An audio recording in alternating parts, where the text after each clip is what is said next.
డిఎస్సిలో merit list లో first rank ఇచ్చిన నవీన్ అనే వ్యక్తికి సెకండ్ మెరిట్ లిస్ట్ ఇచ్చినప్పుడు, సెకండ్ ఫైనల్ లిస్ట్ ఇచ్చినప్పుడు నవీన్ పేరు ఫస్ట్ ఎందుకు లేదు, ఆయనకి ఎందుకు ఉద్యోగం ఇవ్వలేదని అడుగుతాడు ఈయన.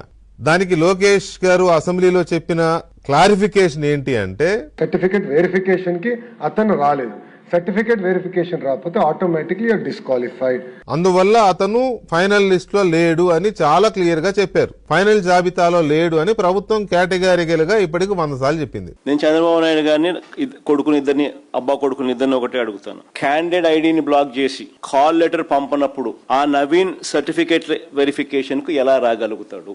ఇదే విషయాలను ఆధారాలతో అతను కోర్టులో అఫిడవిట్ వేశాడు కదా, వీటికి అసెంబ్లీలో అబ్బా కొడుకులు ఎందుకు సమాధానం చెప్పలేదని అడుగుతాను.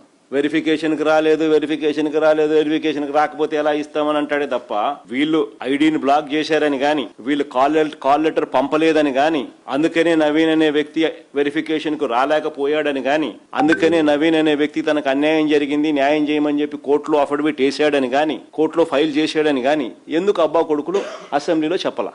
కారణం, నవీన్ అవుట్ సోర్సింగ్ ఉద్యోగి అని ఆయనకు క్వశ్చన్ బ్యాంక్ యాక్సెస్ ఉంది కాబట్టి, పరీక్షల్లో ఫస్ట్ ర్యాంక్ వచ్చిందని తేట తెల్లంగా కనిపిస్తా ఉంది కాబట్టి, లీకేజ్ జరిగింది కాబట్టి, దాచి పెట్టాలి కాబట్టి, మరి ఇన్ని తప్పులు కనిపిస్తా ఉన్నప్పుడు సిబిఐ విచారణ జరగాలనా లేదా?